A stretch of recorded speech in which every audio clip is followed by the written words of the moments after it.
Hello बच्चों, कैसे हैं आप? उम्मीद करते हो आप बढ़िया और एकदम मजे में होंगे। बच्चों, आज हम पढ़ेंगे शब्द विचार। तो शब्द विचार में सबसे पहले जान लेते हैं शब्द के विषय में। एक या अधिक अक्षर से निर्मित स्वतंत्र एवं सार्थक ध्वनि समूह को शब्द कहते हैं, जैसे कमल, लड़का, वह आदि। तो बच्चों, उपयुक्त परिभाषा से निम्नलिखित बातें उभर कर सामने आती हैं। पहली ये कि शब्द में एक या अधिक वर्ण होते हैं। दूसरी, ध्वनि समूह सार्थक होना चाहिए। और तीसरा, शब्द स्वतंत्र होते हैं।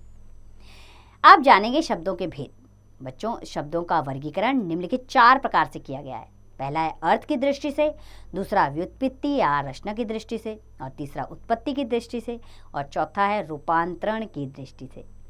तो सबसे पहले हम पढ़ेंगे अर्थ की दृष्टि से शब्द भेद। शब्द अर्थ की दृष्टि से शब्द के 2 भेद हैं, सार्थक और निरर्थक। तो सबसे पहले हम जानेंगे सार्थक शब्द क्या होते हैं। जिन शब्दों से अर्थ का बोध होता है वे सार्थक शब्द कहलाते हैं, जैसे गुलाब, आंख, कान, कमरा। इन शब्दों से हमें पता लगा है कि हम किसके बारे में बात की जा रही है। इसमें सार्थक शब्द अनेक प्रकार के होते हैं, जैसे एकार्थी, अनेकार्थी, विलोम, पर्यायवाची, समरूपी, भिन्नार्थक शब्द। अब एक एक करके इनके बारे में जान लेते हैं। पहले जानेंगे एकार्थी शब्द के बारे में। जिन शब्दों का प्रयोग प्राय एक ही अर्थ में होता है उन्हें एकार्थी शब्द कहा जाता है, जैसे मेज, घर, फरवरी, डाली आदि। अब अनेकार्थी शब्द क्या है वो जान लेते हैं।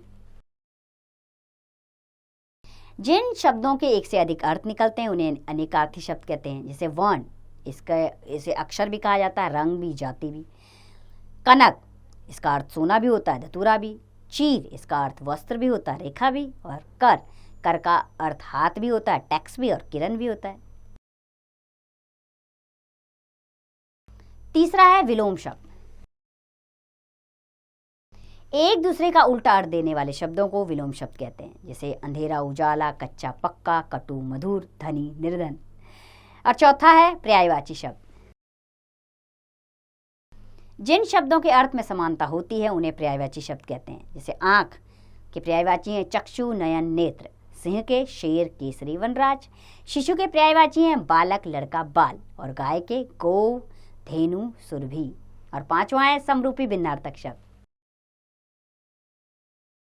जिन शब्दों का उच्चारण लगभग समान हो परंतु अर्थ भिन्न भिन्न हो उन्हें समरूपी, भिन्नार्थक शब्द कहते हैं, जैसे अंतर, इसका भिन्न अर्थ है हृदय। अंदर का अर्थ है भीतर। जायज का अर्थ है उचित, और जायद का अर्थ है अधिक। छल का अर्थ है कपट, और छाल का अर्थ है पेड़ की छाल। ग्रह का अर्थ है नक्षत्र, और ग्रह का अर्थ है घर। बच्चों, इसमें विशेष बात यह है कि सार्थक शब्दों का विस्तृत अध्ययन आगे अध्याय में किया गया है, यानी कि आप इसके विषय में आगे विस्तार से पढ़ेंगे। अब जानेंगे हम निरर्थक शब्द। जिन शब्दों से अर्थ का बोध नहीं होता वे निरर्थक शब्द कहलाते हैं, जैसे चे, चे, हल, कल आदि। समझ में नहीं आ रहा है कौन से शब्द हैं, ये बोल के क्या बताया जा रहा है। कभी कभी निरर्थक शब्दों का प्रयोग भी सार्थक शब्दों की भांति किया जाता है, जैसे टर बंद करो। तो ऐसा नहीं है निरर्थक शब्दों का प्रयोग नहीं होता, व्याकरण में होता है लेकिन अक्सर कम। दूसरा है व्युत्पत्ति या रचना की दृष्टि से शब्द भेद। तो व्युत्पत्ति या रचना की दृष्टि से शब्दों के 3 भेद हैं, रूढ़, यौगिक और यौगरूढ़ शब्द। तो सबसे पहले जाने रूढ़ शब्द। रूढ़ शब्द वे हैं जिनका कोई भी खंड सार्थक नहीं होता, यानी कि अगर उनके टुकड़े कर दिए जाएं तो किसी भी टुकड़े का कोई अर्थ नहीं निकलेगा, और जो परंपरा से किसी अर्थ में प्रयुक्त होते हैं, जैसे आदमी, हाथी, लूटा आदि। दूसरा है यौगिक शब्द। वे शब्द जो 2 सार्थक शब्दों के योग से बने हैं उन्हें यौगिक शब्द कहते हैं, जैसे पाठ जमा शाला, पाठशाला। पाठ का भी अर्थ है, शाला का भी अर्थ है। हिम जमा आल्य, हिमालय। और तीसरा है योगरूढ़ शब्द। जो शब्द 2 या 2 से अधिक शब्दों के मेल से बने हों लेकिन शब्द खंडों से विशेष अर्थ प्रकट करते हैं, जैसे पंकज, नीलकंठ, जलज आदि। पंकज यानी पंख जमा ज, यानी पंख से उत्पन्न होने वाला, लेकिन इसका अर्थ कमल होता है। तीसरा है उत्पत्ति की दृष्टि से शब्द भेद। तो उत्पत्ति की दृष्टि से शब्दों के 4 भेद होते हैं, तत्सम, तद्भव, देशज और विदेशज। सबसे पहले जाने तत्सम शब्द के विषय में।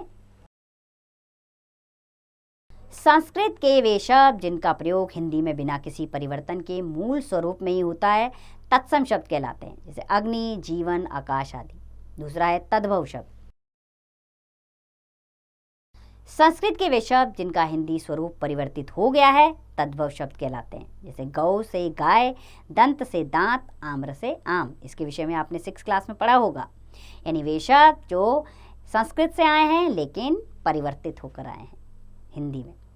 तीसरा है देशज शब्द। जो शब्द क्षेत्रीय प्रभाव के कारण बोलचाल से बने हैं और हिंदी द्वारा अपना लिए गए हैं देशज शब्द कहलाते हैं, जैसे छाती, खोट, पेट आदि। और चौथा है विदेशज शब्द। हिंदी के वे शब्द जो विदेशी भाषाओं से लिए गए हैं विदेशज शब्द कहलाते हैं, जैसे स्टेशन, पुलिस आदि। जैसे अरबी के कुछ शब्द हिंदी में प्रयोग में आते हैं, जैसे तारीख, अदालत, कर्ज, किताब, कलई आदि। फारसी के शब्द भी आते हैं हिंदी में, जैसे चश्मा, आराम, आमदनी, आवारा, कमरा आदि। अंग्रेजी के शब्द भी आते हैं, जैसे कॉलेज, रेल, स्कूल आदि। तुर्की के शब्द हैं जैसे कैंची, लाश, खजांची, कुर्ता, चाकू, ताश आदि। और पुर्तगाली शब्द हैं फीता, अलमारी, किरानी आदि। और फ्रांसीसी शब्द अंग्रेजी, कर्फ्यू, बिगुल, कारतूस, कूपन आदि। चौथा है बच्चों रूपांतरण की दृष्टि से शब्द भेद। तो रूपांतरण की दृष्टि से शब्द दो प्रकार के होते हैं, विकारी और अविकारी। तो पहले जानेंगे हम विकारी शब्द। विकारी उस शब्द को कहते हैं जिसका रूप, लिंग, वचन, कारक व क्रिया के अनुसार बदलता है। जैसे लड़का पढ़ रहा है, लड़की पढ़ रही है, लिंग परिवर्तन हो गया। लड़का दौड़ रहा है, लड़के दौड़ रहे हैं, इसमें वचन परिवर्तन हुआ। लड़के के लिए आम लाओ, कारक परिवर्तन। संज्ञा, सर्वनाम, विशेषण तथा क्रिया विकारी शब्द है और दूसरे तरह के शब्द होते हैं अविकारी शब्द। अविकारी शब्द उसे कहते हैं जिसका रूप, लिंग, वचन, कारक व क्रिया के अनुसार नहीं बदलता। जैसे यहाँ लड़का बैठा है, यहाँ लड़की बैठी है, लिंग बदल गया लेकिन यहाँ शब्द वैसे ही रहा। यहाँ लड़के बैठे हैं, वचन परिवर्तन, लेकिन यहाँ शब्द वही है। यहाँ लड़कों को बैठाओ, कारक परिवर्तन भी हो गया लेकिन यहाँ शब्द नहीं बदला। इसे अवयव भी कहते हैं। क्रिया विशेषण, संबंध बोधक, समुच्चय बोधक और विस्मयादि बोधक अविकारी शब्द हैं जिन्हें आप आगे पढ़ेंगे। तो चलिए कुछ महत्वपूर्ण बिंदुओं पर ध्यान दे देते हैं। जैसे एक से अधिक वर्णों से बनी हुई स्वतंत्र एवं सार्थक ध्वनि शब्द कहलाती है। शब्दों का वर्गीकरण 4 प्रकार से किया जाता है, अर्थ की दृष्टि से, रचना की दृष्टि से, उत्पत्ति की दृष्टि से, रूपांतरण की दृष्टि से। और अर्थ के आधार पर शब्द के 2 भेद हैं, सार्थक और निरर्थक। सार्थक शब्दों के 5 भेद होते हैं, एकार्थी, अनेकार्थी, पर्यायवाची, विलोम। समरूपी भिन्नार्थक शब्द। रचना की दृष्टि से शब्दों के 3 भेद हैं, रूढ़, यौगिक और योग रूढ़। और उत्पत्ति की दृष्टि से शब्द के 4 भेद हैं, वो है तत्सम, तद्भव, देशज और विदेशज। रूपांतरण की दृष्टि से शब्द के 2 भेद हैं, वो हैं विकारी और अविकारी शब्द। तो उम्मीद करती हूँ बच्चों आपको ये पाठ अच्छे से समझ आया होगा। अब इसका अभ्यास कार्य आप स्वयं कीजिए।